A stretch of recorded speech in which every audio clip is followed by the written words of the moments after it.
지방의 여러 친척도 방문하고 그런 시간도 활용하는 것 같습니다.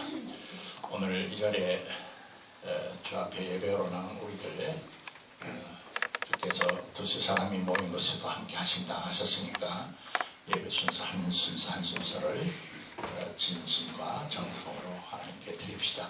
이 시간에는 말씀을 듣는 시간입니다. 하나님의 선별 말씀을 상고하시는데 말씀 제목을 아가페 사랑의 창조적 힘이라 그렇게 정했습니다. 오늘 설교를 제가 준비한 동기는 금주 목요일 10월 6일에 오늘 주보에 광고가 나갑니다마는 광교 YMCA하고 오방 최응종 목사 기념사회가 공동 주관으로 해서 그분을 오늘 좀 소개를 하겠지만은 최 목사가 소천하신 지 50주년이 돼서 대대적으로 이분을 좀 한국 사회에 좀 더 알려야겠다 하는 시민 공개 강연회가 있습니다. 그 강연회 몇몇 강사가 초빙되는데 그 중에 한 사람으로 제가 봉사할 건데 그 강연 내용 중에서 일부를 어쩐지 설교 형태로 좀 전환해서 오늘 사교 작은 교회 교우들과 함께 말씀을 나눴으면 하는 욕심이 생겼습니다. 그것은 제가 밖에 나가서 다른 교회나 다른 기관에 강의를 하거나 설교를 할 때마다 우리 교회 교우를 좀 생각을 하는데 다른 장소에 앞서서 우리 교우들에게 이 말씀의 내용을 좀 먼저 전해드리고 싶은 욕심, 솔직히 말하면 그런 욕심이 목사 마음속에 없었다고는 볼 수 없죠. 그러나 단순한 그 이유만은 아닙니다. 더 중요한 이유는 오늘 우리 사회의 정치, 경제, 사회, 문화 모든 영역에 있어서 정말 우리가 생각하는 백성들은 말을 하지 않고 입을 다물고 살지만은 이것이 울어야 할 일인지 웃어야 할 일인지 우리 사회가 이렇게 참 막 나가도 되는 것인가? 진실이나 진솔하고 서로 따뜻한 인간에는 어디로 다 가버리고 이렇게 서로 사람들 마음이 강팍해지고 황폐해져서 이런 우리의 삶의 모습 때문에 너무나 우리가 속상하고 있잖아요. 그러다 보니까 우리 자신들이 스스로 의기소침해서 삶의 용기를 잃어버리고 그러는 기가 쉬운데 그렇지 않다. 그렇게 살고 가지 않았던 우리 선배 조상들, 우리 선배 그리스도인들이 얼마든지 있었고 오늘 우리 시보다도 더한 시대를 그들은 사람답게 이렇게 살고 갔다. 우리가 그렇게 주눅들고 절망하고 그럴 필요 없다. 겉에 나타나는 그런 껍데기 모습에 우리가 현혹되지 말고 진솔한 삶의 길이 있고 또 그렇게 살고 간 사람의 과거도 있고 지금도 있다. 그래서 우리 스스로가 우리 조상들의 삶을 통해서 또 말씀을 통해서 다시 한번 용기를 갖고 우리 삶의 자세를 세상에 어떻게 흘러가든지 간에 긍정적으로 또 힘을 가지고 살아갔으면 하는 그런 생각이 있어서 이 말씀을 준비했습니다. 먼저 그 오방 최응종 목사에 대해서 잠깐 소개를 하겠습니다. 부분적으로는 제가 설교에서 한두 번 소개를 했던 분인데요. 이 어른은 1880년 조선 왕조 몰락기에 광교에서 유교의 몰락 유생 가정에서 7남 2녀 중에서 둘째 아들로 태어났습니다. 1880년이라 하면은 이제 조선조가 망해가던 시기여서 나라의 기강이 땅에 떨어진 때 아닙니까? 언더다 벤젤라가 제물포에 선교사라고 오기 5년 전이옵시다. 그리고 앞에 생명, 평화, 정의를 쓴 김여준 목사와 함석헌 선생이 탄생하시기 21년 전, 그러니까 그분들보다 더 먼저 20년 더 먼저 세상에 태어나신 분이다. 이렇게 알고 계시면 되겠습니다. 근데 돌아가시기는 1966년에 돌아가셨어요. 그러니까 86년 생을 누리셨으니까 일찍 돌아가신 분은 아니겠죠. 그런데 1880년 당시에 우리 사회 시대 사조는 아까 말한 대로 조선 왕조가 이미 허물어진 때라 나라 기강이 엉망진창이고 국민들은 도탄에 빠지고 그랬습니다. 그래서 말하면 직장 얻기가 요즘 젊은이들이 참 이렇게 직장 얻기가 어렵듯이 그때도 그랬던 것 같아요. 그때 이제 20대 이 최흥종은 혈기가 아주 왕성되고 주먹이 꽤 셌던 모양입니다. 그래서 몰락 양반 후손으로 자존심도 있고 그 광주 지방의 양동시장 등등 여러 시장거리 루비는 주먹 깡패 대장이었습니다. 옛날 김도한 씨가 그랬듯이요. 그러자 1905년 소위 을사보호조약이 더 체결되지 않았어요. 을사보호조약이 체결되고 5년 뒤에 이제 합방이 이루어지는데 을사보호조약은 글자 그대로 을사년에 일본 제국이 우리 조선조를 보호하는 식민지로 완전히 들어먹기 전에 전 단계로 보호하는 그런 말도 안 되는 조약을 체결하고 형식적으로 국가 형태로 조선 왕조 대신 대한제국이라는 이름을 내걸고 왕이 옛날에 썼던 왕관도 다 벗어버리고 이상한 일본식 현대판 옷을 입고 그런 때입니다. 그래서 이제 1905년 그러니까 최흥종이 25세 때 지방의 시장을 돌아다니면서 주먹질이나 하다가 고민이 왜 없겠어요? 그래서 그 당시 있었던 순검 시험에 응시를 합니다. 순검이라는 것은 요새 경찰보다는 조금 느슨한 그러나 공직이죠. 그래서 뭐 재주도 있고 글도 알고 주먹도 쓰니까 당당히 합격을 했는데 곧바로 이제 합병이 되면서 이 순검이라는 이 직장이 묘하단 말이에요. 나중에는 이제 합방이 되고 그래서 보호조약이 되고 아니 합방이 되자 여러 곳에서 의병이 일어났지 않았어요. 특히 이제 유교의 유림 사이에서 의병들이 많이 일어났습니다. 그래서 이제 중앙에 지적 없이 나라를 팔아먹은 지도자들을 탓하고 일본 제국에 맞서서 의병 활동을 일어났는데 그 의병이 이제 무력 의병 활동이기 때문에 자연히 이제 일제는 그들을 검거하고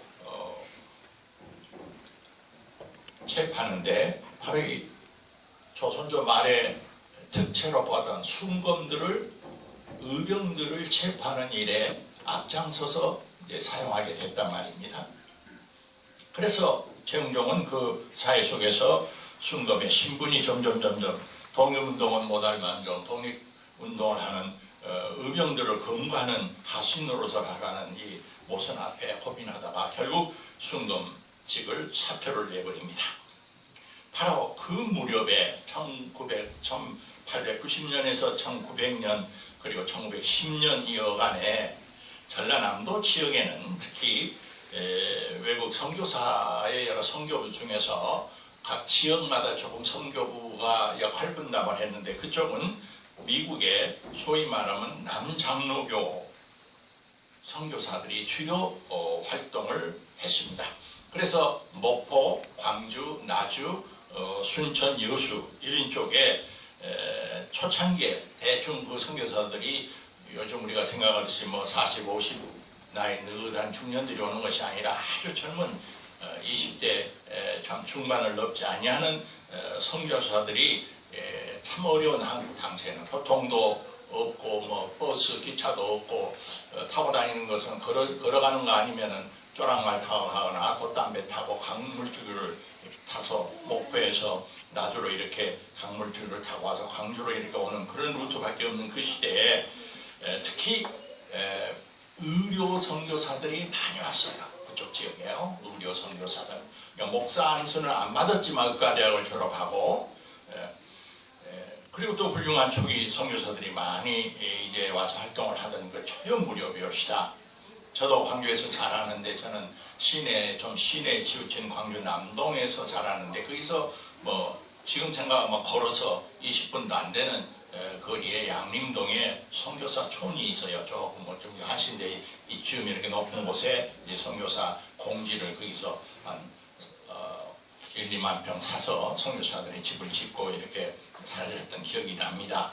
그래 그게 이제 수피아 학교나 숭일이라는 이제 미션 스쿨이 생겼는데 바로 이 최응종이 그 무렵에 순검도 이제 사직하고 유진벨이라고 하는 초대 선교사 집에 가서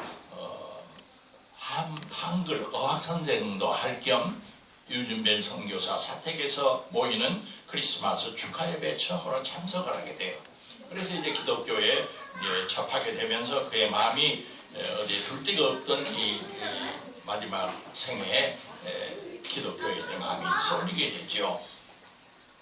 그러나 그때 이제 그는 기독교인이 됐고 교회에 들어와서 나중에 14직까지 갖게 됐지만은 요즘 말로 하면 좀 심하게 말하면 우리 사교교회 교인들처럼 기독교가 좋아서 거기에 진리가 있는 것 같아서 예수님을 존경하고 사랑해서 기독교인이 됐지. 요즘 우리로 말하면 진짜 옛사람이 한번 죽고 새사람이 살아나는 그 결정적 중생 체험을 아직 안 한 때였습니다. 그런데 그의 생애에서 결정적인 사건이 일어나는데 그 나이가 29살 때였다. 광주 지역에서 의료 선교사를 하던 윌슨 선교사 자체가 너무나 과로가 질병에 걸려가지고 앓게 됐는데 치료 시간을 놓쳐서 이제 목숨이 경하게 달리게 되자 급히 목포에서 일하고 있는 포사이드라고 하는 선교사를 빨리 광주에 오게 해서 윌슨 선교사를 돌보도록 그렇게 연락이 됐습니다. 그래서 포사이드 선교사가 목포에서 아까 말한 대로 기차도 없고 버스도 없는 데니까 제일 빠른 길이 영산강으로 돼서 이제 토페나루타를 타고 와가지고 이제 조랑말을 타고 지금 나주에서 이제 광주로 넘어오는 그 길목에 이 포사이 선교사가 조랑말을 타고 오는데 오다가 그때는 제가 종종 말씀 증언하듯이 제가 어린 초등학교 시절만 해도 나병 환자가 그렇게 많았어요. 엄청나게 많았어요. 아마 이문영 집사도 다 기억할 거예요. 나병 환자라고 하면 참 문둥병이라고 해가지고 천형이라 해서 나라도 사회도 국가도 가족도 다 버린 그래서 이제 죽지 못해 사는 그들인데 몸뚱아리만 그렇게 살이 문드러지고 일종의 이제 질환이니까 그러나 속은 멀쩡하단 말이에요. 속은 사람들과 똑같이 생각하고 사랑하고 미워하고 고통하는 그러니까 그 고통이 얼마나 심하겠어요. 한 40, 50대 여인인데 반거지가 가된 어느 여인이 너무나 지쳐서 나병 환자인데 이미 손가락은 몇 개 끊어졌고 고를 묻은 지팡이를 짚고 하다가 지쳐서 쓰러져 버린 사람을 만났어요. 그래 포사이드가 차마 지나치지 못하고 자기가 타고 오던 말 안장에서 내려서 그 환자를 이제 그에 태우고 거의 이제 양림동에 있는 선교사 센터에 가까이 오다가 이제 그 오는 소식을 듣고 선교부에서는 최응종을 비롯해서 몇몇 사람을 마중을 나가게 했다는 거예요. 그러다가 이제 길가에서 이제 만났는데 그만이 지쳐가지고 말란장에 올려놨던 이 여자 나병 환자가 손에 쥐고 있었던 지팡이가 땅에 떨어져서 따르릉 하고 이제 땅에 떨어져 버렸다는 겁니다. 여기서 저 유명한 최순태인가 어떤 분이 쓴 성자의 지판이라고 하는 소설과 같은 다큐멘터리 제목이 나오는데 근데 그때 포사이드가 이제 옆에 있고 말한장에 있고 여인은 축 늘어져 있고 이제 지팡이는 떨어져 있고 그 앞에 이제 최응장하고 몇 사람이 있는데 포사이드 선교사는 다른 아무 뜻이 없고 좀 그 이전에 한두 번 만난 경험이 있었던 모양이죠. 뭐 최집사 그게 떨어져 있는 그 지팡이 좀 집어주시오 이렇게 말을 했다는 거예요. 근데 최응종은 그 순간 얼른 보니까 뭐 문둥병 환자는 거의 다 인사불정 상태고, 지팡이를 보니까 뭐 피고름이 묻어 있는데, 자기가 잘못 찍으면 자기가 그 나병 환자에 전염될 것 같은 걱정이 있어서 쭈비쭈비 주저주저 그렇게 몇 초가 지났는데, 여튼 그 아마 성령께서 감동하셨겠죠. 다메섹 도상에서 사울이 예수를 잡아 죽이려고 하는 공문서를 갖고 달려갈 때 다마스커스 한 길바닥에서 하늘의 빛이 비춰서 그가 예수를 만나는 사건, 사도행전에 나오잖아요. 그런 사건이 최영종에게 있었던 것 같아요. 하여튼 뭔가 그 강렬한 양심의 소리가 최영종의 마음속에 울리는데, 야 최영종아, 너는 대체 뭐냐? 너 앞에 서 있는 포사이드 선교사라고 하는 이 외국인은 너보다 나이가 젊고 미국에 잘 사는 사람인데 아무 이유도 없이 와서 여기 동족을 이렇게 살리려고 이 조건 없는 자기 생의 사랑을 하고 이렇게 하고 있는데, 너는 도대체 떨어져 있는 지팡이 하나를 치고달라는데 그렇게 꾸물거리냐? 도대체 네가 사람이냐, 양심이 있느냐 없느냐 하는 굉장한 그런 어떤 양심의 물음소리 앞에 그는 그렇게 고백을 해요. 그때 그는 자기의 전지가 뜨거운 불길에 쌓이고 뒤흔들려서 성광을 보았고, 그 순간 최영종 목사가 뒤에 증언하는 것입니다. 그때 포사이트 선교사의 얼굴을 보니까 빛처럼 빛나고 그 속에서 순간적으로 예수의 얼굴을 본 것 같다. 그렇게 고백을 하고 있어요. 뒤에. 그래서 자기도 모르는 사이에 그것을 가서 덥석 집어가지고 이제 그 여자에게 건네준 것입니다. 이것이 포사이트 선교사와 이 최영종의 만남의 계기를 통해서 일생일대 전환이 이루어지는 한국판 다마스커스의 사울의 회심이라고 볼 수 있습니다. 이때부터 최영종은 전혀 딴 사람으로 변해버려요. 그때까지 했었던 형식적인 기독교인이 아니었습니다. 특히 31살부터 41살까지는 아까 말한 대로 특히 나은 자가 넘치는 사회, 결핵 환자가 넘치는 사회, 거지 행력병자는 이런 말할 수도 없고요. 그런데 하여튼 그들을 차마 그들을 둘 수가 없어서 할 수 있는 모든 힘을 다해가지고 그들을 거두고 돌보고 수용하고 치료하는 일에 혼신의 노력을 다합니다.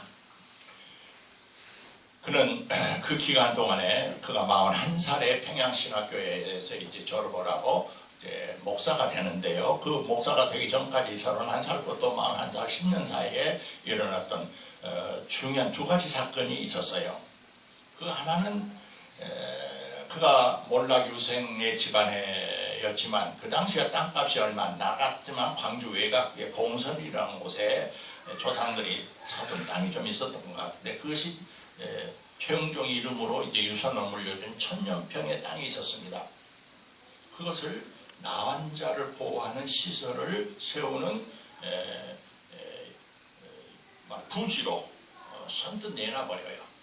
그래서 당시에 자기와 나이가 똑같은, 출생년과 똑같은 1880년생 엘리자베스 쉐핑, 우리나라 선교사 이름으로서 서평이라고 하는 여자, 똑같은 이 문둥병의 어머니 역할을 했던 이 서평, 생일이 몇 달 최영종 목사가 앞서서 오빠라고 이렇게 가까이 지냈다. 그러나 서평은 50세 정도 돼서 일찍 과로로 세상을 떠나는 한국의 간호사 학교, 간호사 제도, 교육, 또 전국을 조직을 하고 그것을 국제 간호사학회에 등록을 시킨 정말 마더 테레사, 한국적 마더 테레사 같은 사람이 엘리자베스 쉐핑인데, 이 두 분이 굉장히 온누이처럼 손에 손을 맞잡고 이 문둥병 환자를 돌보는 일에 혼신의 노력을 했고, 최영종이 기증한 땅 1000여평 위에 적어도 100~200명을 수용할 수 있는 나환자들을 수용시설을 만들고, 우선 자고 하루 한두 끼라도 먹는 곳만 있어도 그들에게는 구원이니까요. 내가 이제 증언했죠. 칼케텍 가보니까 그 별거 아니더라고요. 죽어가는 사람 이렇게 데려다가 창고 같은 데에서 마지막 숨을 거두기까지 깨끗한 에콜로 씻고 우유죽을 한 공기 먹이고 고요히 숨을 거두게 하는 것이 마다 테레사가 초기에 했던 10년 동안의 일이에요. 그게 못지않은 일을 했다. 또 하나의 중요한 사건은 말씀드린 대로 그는 이제 인간의 이 존엄성 문제에 직면해서 이것은 어느 개인의 어떤 연민으로서 사랑을 베푸는 그런 개인 행위로서만 맡겨둘 일이 아니다. 사회의 공동체입니다. 더 나아서 국가 정부의 공동체입니다. 지금 일본이 우리나라를 이렇게 합병해서 살고 있지만 일본도 식민지 정부로서의 책임이 있지 않느냐 이런 생각을 해가지고 여러 요소를 통해서 이 나병 환자들의 구제 문제를 호소했지만 국가나 사회가 냉대하고 아무 반응이 없자 그런 전남 지방에 흩어져 있는 150명의 나병 환자들을 사발통문에서 다 모이게 했어요. 모여서 우리 문제가 심각하니 우리가 우리를 해결을 해야 하고 우리 한국에 있는 나우 환자들의 문제를 좀 적극적으로 호소하기 위해서 우리가 단판을 짓기로 하고 당시 서울 경성으로 가자. 그래서 걸어서 보름 20일경 걸려가지고 서울 경성 총독부 앞에 집결을 했어요.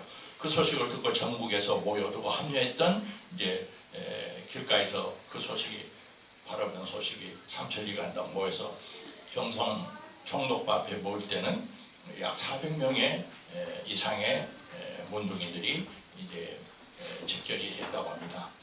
이전에도 없었고 앞으로도 없을 이 놀라운 사건 앞에 서울 시민들도 깜짝 놀랐고 총독부 당국자들도 너무나 놀라서 소위 이제 그 당시 총독이 우카키 총독이라고 그래요. 기록상은 우카키라는 총독 여러 번 바꿨으니까 우카키 총독과 담판을 하게 됩니다. 그것이 1932년이었다. 그래서 여수의 그 당시에 조그마한 몇십 명 시설소 같은 나환자 치료소가 있었는데 그것을 대대적으로 확장하고 건물도 짓고 시설도 해서 3,000명 정도가 수용될 수 있는 여수 소록도가 그때 지어지게 됩니다. 이것은 당시 아시아에 있어서 두 번째로 큰 소록도 나환자 수용소였습니다. 물론 일본 제국은 세계 자기들의 식민지 지배의 정당성을 이제 선전하기 위해서 하는 면이 있지만은 그렇게 하도록 추동을 하고 사회적 운동을 일으킨 최영종의 이런 리더십을 주목할 만합니다. 그런 개인적인 그런 도덕 윤리적 운동뿐만 아니라 광주 YMCA를 창설하고 소위 독립운동의 신간해 광주 치회의 책임자가 되고 해방 직후에는 건국준비위원회 전남위원장이 되고 김구 선생이 그를 찾아가서 나라를 같이 일으켜보자고 협의할 정도로 사회적인 그런 요새 말하면 사회구원, 개인구원과 사회구원, 개인의 영혼과 사회구원을 함께 이루려고 애를 썼던 것입니다. 오방을 변하게 하는 힘이 무엇이었던가 오늘 성경 말씀으로 이제 돌아갑니다. 그는 5가지로부터 해방을 하겠다. 5가지를 놔버린다. 가정의 예속으로부터 경제 물질의 집착, 걱정, 우수 사료부터 사회 명예 욕망으로부터 정치적인 관계 예속으로부터 마지막에는 종교 교리나 종파의 속박도 다 벗어버리겠다. 오직 예수 삶만을 주목하고 그분을 따라가겠다.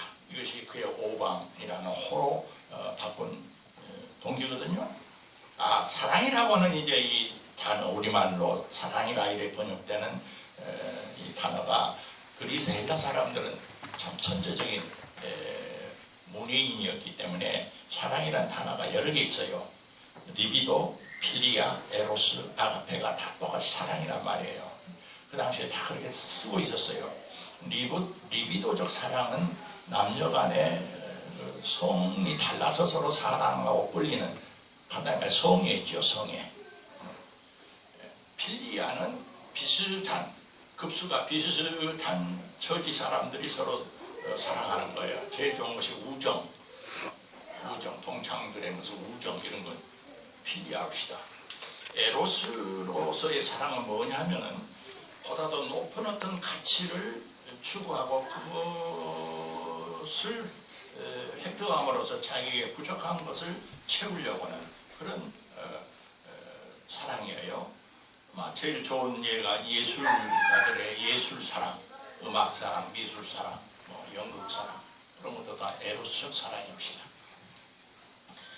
근데 아가페적 사랑이라는 것이 왜 주목을 받지 않았다는데 이제 그리스도교가 1세기에 출현하면서 예수의 생애와 삶을 통해서 독특한 아가페 사랑의 특징이 드러나게 됐어요. 이것은 사랑을 하는 이유가 없어.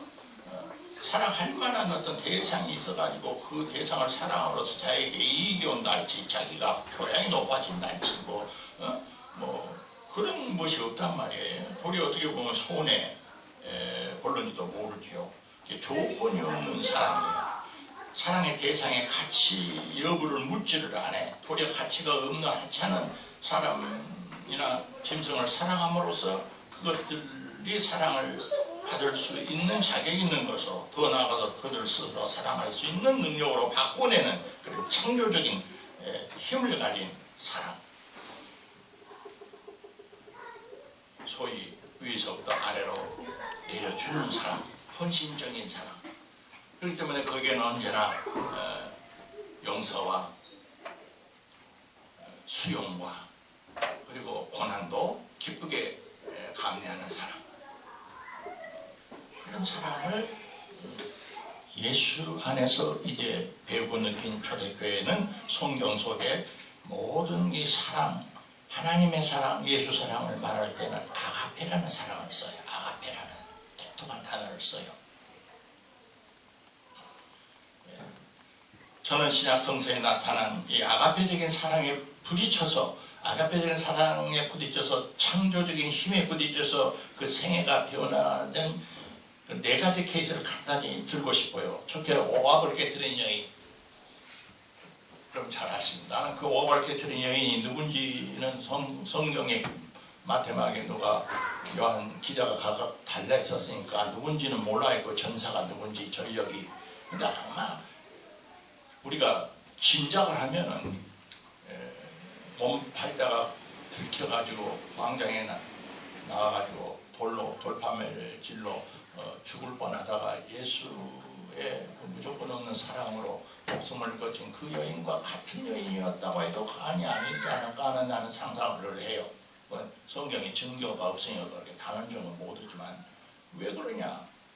당시 습관에 바리새파 사람들, 괜찮은 사람들이 저녁 먹고 있는데 초청하지도 않는 그들 집 주인이 죄인이라고 생각하는 여인이 갑자기 들어와서 예수 선생 앞에 말 한마디도 없이 눈물을 흘리면서 옥합을 깨뜨려 향을 바르는 그런 놀라운 일을 누가 합니까? 누가 시켜서 합니까? 어쩝니까? 옥합을 깨뜨린 여인은 예수를 통해서 아가페 사랑의 그 창조적인 힘을 체험한 거예요. 만난 거예요. 그래서 그가 용기를 내게 되고 변을 얻게 됐어요. 최은정이 그랬듯이. 사케오, 우리 교회가 사케오 이름인데 돌같이 굳어지고 냉랭한 세상 원리를 알았던 사람이지만 예수 선생을 만나서 그의 가슴이 따뜻해지고 변화했어요. 재산 절반 이상을 쪼개서 가난한 사람을 돕겠다고 자원을 했어요. 예수가 이 집에 구원이 임했다고 축복해 주었어요. 백부장, 그렇게 처참하게 십자가에서 죽는 형장을 총관리하는 로마 제국의 육군 소위 이름은 안 나닿지만 어느 백부장이 그렇게 몸부림치면서 죽어가지만은 종종 들리는 소리가 십자가 위에서 저들이 몰라서 저러니까 천부님 저들을 용서하시라고 이렇게 비는 그 예수의 앞에 사랑에 백부장이 딴 사람이 된 거예요. 그의 이름으로 이 사람이 진짜 하나님의 아들이었구나라는 고백을 남겼어요. 베드로, 그는 우리처럼 똑같이 약하고 죄 많은 사람, 겁이 많은 사람이에요. 예수를 뜨겁게 사랑하고 제자가 되겠다 약속했지만 막상 정작 어려운 위기와 위험이 닥칠 때 선생 모른다고 배신하고 얼마나 후회하고 자기를 스스로 한탄하고 그랬을 거예요. 그럼 베드로를 다시 게네사로스에 찾아와가지고 너 아직도 나를 사랑하지? 라고 사랑을 다짐하고 과거는 왜 나를 배신했냐 따지지도 묻지도 않는 그 선생 앞에 베드로가 딴 사람이 된 거예요. 이것이 다 아가페적 사랑이 가지고 있는 창조적 힘이다 그 말입니다. 창조적. 이것만이 인간을 바꾸고 사회를 바꾸고 역사를 바꾸고 정치를 바꾸는 거예요. 그것의 적용의 방법은 구체적으로 여러 다양한 형태로 펼치게 되겠지만 그것만이 하나님은 사랑이시라. 오늘 요한 1서 본문. 그걸 뒤집으면 아가페적인 사랑이 하나님의 본질이다 그 말이에요. 우리는 하나님은 사랑이시다라고 하는 말은 물이라는 것을 화학 방정식으로 표현한 것과 마찬가지요. H2O가 물이다. 그건 관념적인 화학 부호의 그거예요. 물은 컵으로 담아와서 목이 마를 때 마실 때 이것이 물이구나 이렇게 알 수 있어요.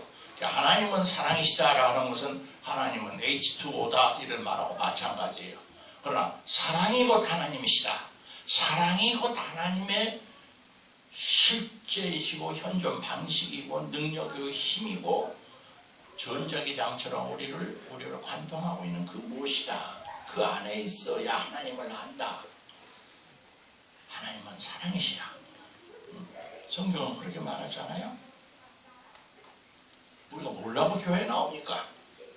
예수에 관해서, 기독교에 관해서, 성경에 관해서 지식을 얻고 배우는 것도 중요하지만은 마지막은 하나님의 그 본질이신 그리고 그것의 화육제신 예수의 사랑의 최은종처럼 엔카운터를 해서 부딪혀가지고 우리의 삶이 방향이 바꿔지는 것. 그 방향이 바꿔진 사람들이 모여서 그리스도의 몸을 이루어 가려고 어쩔 때는 20명, 어쩔 때는 200명, 어쩔 때는 2000명, 어쩔 때 2만 명의 그리스도의 몸을 이루고 있는 형태가 교회다. 그런 말씀입니다. 세상이 시끄럽고 웃기는 일이 많이 일어나지만 그것들이 결코 세상을 지배하거나 가질 수가 없어요. 세상은 그렇게 만만한 것이 아닙니다. 생명세계는. 그건 본래가 하나님의 것이고 하나님으로부터 나오는 아가페적인 창조적 사랑의 에너지에 접촉하고 그 힘으로 살고 그것의 순명에서 나의 삶을 걸어가려고 하는 그런 사람들의 것이에요. 그리고 그런 사람들만 알곡으로 우리 생을 마칠 때 남게 돼요. 세상이 수상하지만은 여러분들 조금 더 흔들리거나 절망하거나 의심하지 말고 예수 안에 나타난 사랑의 아가페의 창조적 힘에 부딪히는 지음들 하시기를 주의 이름으로 축원합니다. 하나님, 최영종 목사를 생각했습니다. 불과 50년 전에 우리와 같은 동시대를 살았던 선배 신앙인입니다. 그의 삶을 보면 우리의 삶은 참으로 부끄럽습니다. 너무나 겁이 많고 움츠러뜨리고 절망하고 낭망하고 불만하고 불평하면서 한 번도 사랑 그 자체이신 하나님의 에너지와 접촉을 처음이 없이 이렇게 신앙생활하고 살아갑니다. 우리를 불쌍히 여겨주셔서 사랑의 거대한 폭풍 앞에 우리가 들어가게 하시옵소서. 예수님 이름으로 기도하였습니다.